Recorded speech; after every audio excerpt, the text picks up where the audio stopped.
சாதகமான தீர்ப்பு வந்தால் எவ்வாறு அடுத்த கட்ட நடவடிக்கை எடுப்பது அல்லது பாதகமான தீர்ப்பு வந்தால் என்ன செய்வது என்பன உள்ளிட்ட ஆலோசனைகள் ஏற்கனவே நடத்தப்பட்டிருக்கின்றன. இதனை அடுத்து பாதகமான தீர்ப்பு வரக்கூடிய சூழ்நிலையில் சட்டமன்ற குழு தலைவராக யாரை தேர்ந்தெடுப்பது, அவருக்கான ஆதரவு கடிதத்தை எவர் தயார் செய்வது, அனைத்து இங்கே தங்கியிருக்கக்கூடிய சட்டமன்ற உறுப்பினர்களின் ஆதரவு கடிதத்தை பெறுவது உள்ளிட்ட பணிகள் நிறைவடைந்து விட்டதாக ஒரு தகவல் வருகிறது. எனவே இங்கு வரக்கூடிய தகவல்களை அடுத்த கட்ட சூழ்நிலைகளுக்கும் அவர்கள் தயாராக இருப்பதாகவே இங்கு இருந்து சட்டமன்ற உறுப்பினர்கள் தங்கி இருக்கக்கூடிய விடுதி வட்டாரங்கள் தெரிவிக்கின்றன.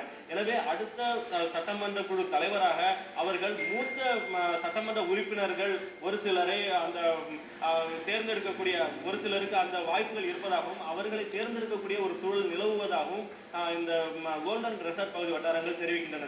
நன்றி அன்சர் அலி. அங்கிருக்கக்கூடிய கூடுதல் தகவல்களுக்கு நன்றி.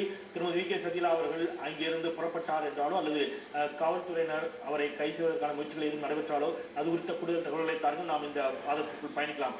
திரு சீனிவாசன், இப்போ இன்று மாலைக்குள் விசாரணை நீதிமன்றத்திற்குள் அவர்கள் சரணடைய வேண்டும் என்று உச்சநீதிமன்றம் உத்தரவிட்டிருக்கிறது. விசாரணை நீதிமன்றம் என்றால் அது கர்நாடக நீதிமன்றம் தான். பரப்பனாக்கரா சிறை ஏற்கனவே வைக்கப்பட்ட சிறையாகத்தான் இருக்கிறது.